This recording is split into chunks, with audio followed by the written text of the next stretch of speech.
Hello everyone and welcome to my review of the noble Nemesis.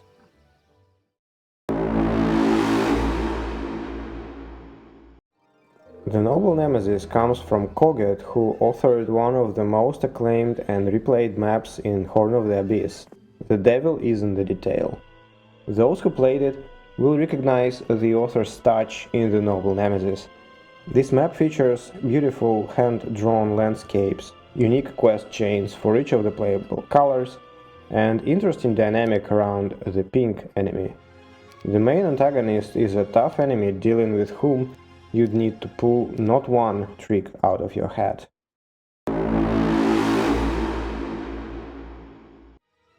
I feel like the economic aspect is the cornerstone of this map.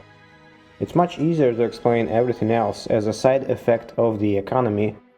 If you played The Devil is in the Detail, you probably noticed that it's a very poor map and that author likes to make tiniest resource piles.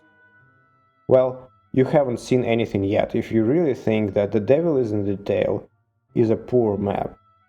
The Noble Nemesis sets a precedent where you won't have any mines for some time. But don't despair.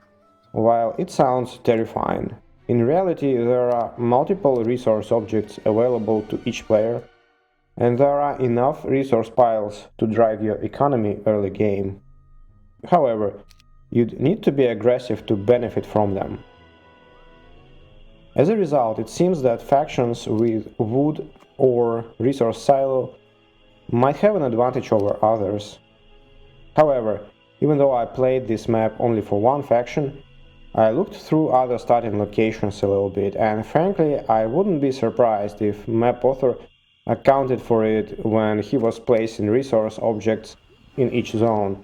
For example, Fortress has a wood or resource silo, and of the two it needs a lot of wood and maybe not so much of ore. Well, every faction has a wood and ore warehouses, not far from the starting town, as a compensation for lack of sawmills and ore pits. Fortress or warehouse, though, is located pretty far, and to me it seems like an intentional way to balance for a resource silo and overall smaller need in ore. Another hurdle in the beginning is that you start without a fort, and it's a challenge in itself to get to a point when you are able to build and hire more units. However, I believe that author took care of it too, as he put multiple open-world creature balance that you can take advantage of while you gather enough wood and ore to build up your starting town.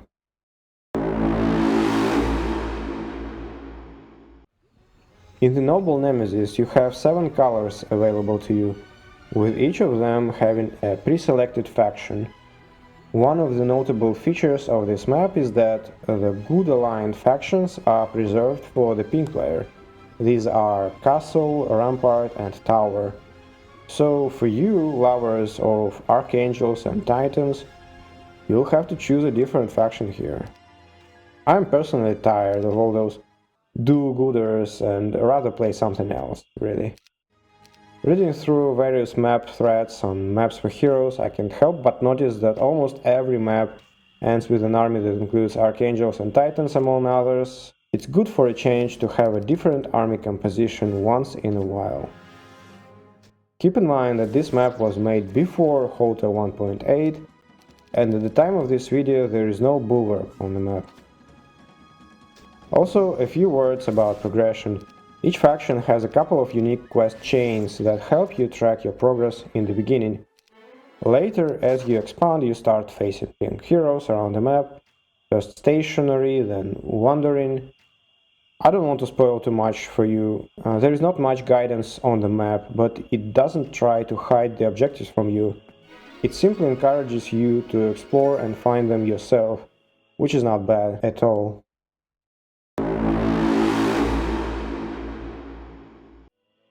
The unique economy approach provides great challenge in the early game on 200% difficulty, and AIs are significantly boosted in addition to that. On lower difficulties you'll have more resources, and AI's boosts are lower to provide softer challenge options. In addition to that, Pink player has access to many strong heroes who can pose a significant challenge to you, but most notably the final boss who starts roaming the map sometime in. Once again, linking back to The Devil is in the Detail, I remember that many players enjoyed the thrill of being hunted by Pink and Teal players there, and I believe that Pink in the Noble Nemesis offers a similar experience and can be pretty nasty.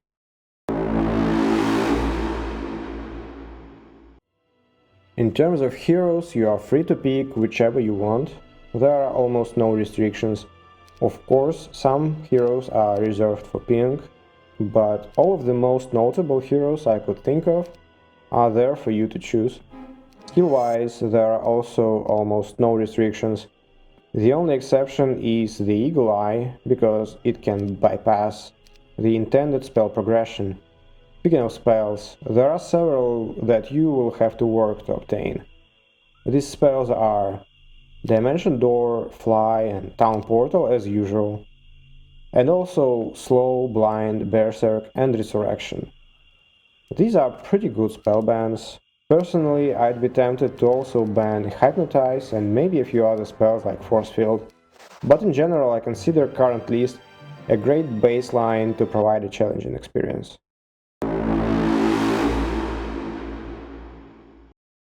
Let's recap the map's strengths and weaknesses. Strengths first. 1. It's a beautiful hand-drawn map from a renowned author. 2. There are many rewarding quests, including ways to convert creatures to more powerful alternatives. 3. The map has a somewhat flexible difficulty. While it is not as flexible as in, say, Mysterious Island, lower difficulties still offer a softer challenge in terms of reduced AI boost. Even though I think it would be great to have a bit more range in difficulty, it's still amazing that we see more and more map authors utilizing the map difficulty customization to make their maps more widely accessible. 4. The map feels great in terms of logistics. There are many movement boosts and town gates on the map to help you with that long before you get access to Town Portal. 5. Access to the strongest combat spells is delayed, improving the level of challenge. 6. It has a challenging but fair early game. If you play 200%, you're economically starved and can't build any units for some time. It could be unfair if map author did not provide a good number of open world dwellings that you can use to power your early game expansion and economy. In general, the early game is very interesting, and the economic aspect is no doubt innovative, harsh, but not overdone. 7.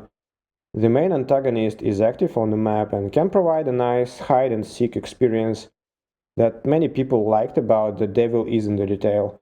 On top of that, Pink player has some interesting mechanics around its other heroes and promises some interesting interactions. And lastly, there is an interesting final boss. Let's get to the weaknesses, shall we? 1. The map's mid-game difficulty is lower due to a relatively early availability of the combat spell trifecta, that is, Slow, Blind, and Resurrection. Regular AIs, even though boosted, are just no challenge if you have all these spells. Pink can be a bit different though, so its heroes may still provide some challenge, that is to say, wandering Pink heroes. The purpose of stationary Pink heroes is different, and I won't spoil it here. 2. There is also a lot of hero micromanagement to collect resources. While on its own the economy is fresh and interesting, it has a notable downside. On most maps you have a number of mines passively generating the most of your resource income. On Noble Nemesis, you may get your first mine on month 2, if not later, and at best it will be just a nice bonus. Development and various quests require a lot of resources, and it's best if you visit resource objects on the map every week. Thanks to many town gates, it's not difficult to do, but that's a chore and you will have to do it. It's fair to say, though, that as the game goes and you take over the map, You'll get more and more mines, and your passive income grows. This chore becomes less relevant and more like a way to gather bonus resources for some optional quests. 3. That's not even a weakness necessarily, but a warning and a small hint. There is one important artifact hidden from your eyes, and you might need it to fight the final boss. I'll give you a small spoiler. Use a map view or view air spell to check for artifacts on the map when you visit areas closed by the green key guards, and you'll be good.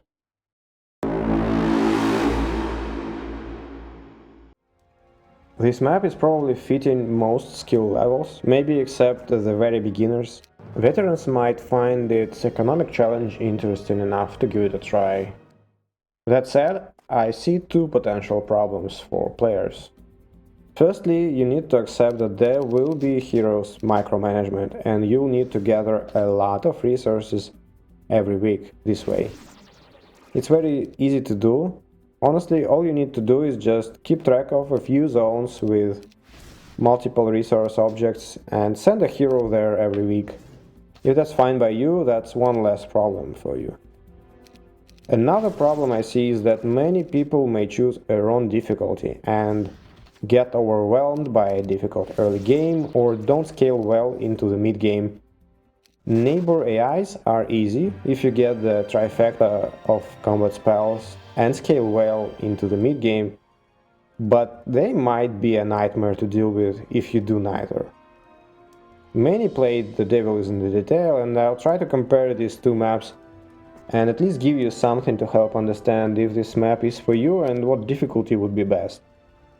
Please keep in mind that it's a very long time since I played The Devil is in the Detail, so my comparisons might be not up to date.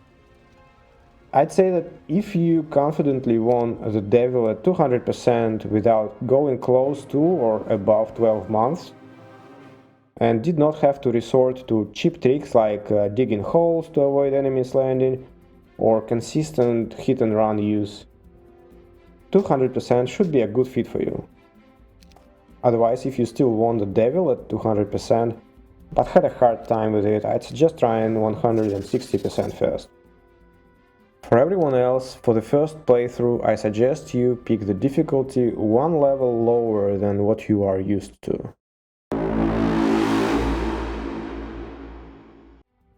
Personally, I enjoyed the map a lot. I found the economy approach refreshing and did not mind the micromanagement that came with it. I wouldn't like that to become a widespread trend in map making, but playing a map like that once in a while is great, and the Noble Nemesis fits well in that sense. In general, the map has some interesting mechanics in place and it feels great during the playthrough. Very smooth. Difficulty-wise, I mentioned that mid-game was easy, and that's true, but that's also true about any free-for-all kind of a map, without a lot of time and effort invested in addressing the strengths of the blind plus resurrection combo, which ultimately probably can be helped only by disabling them altogether, something that many players would likely find objectionable. When I start a map like this, I fully expect it to become a bit too easy, at least in the mid-game, so it doesn't come as a surprise.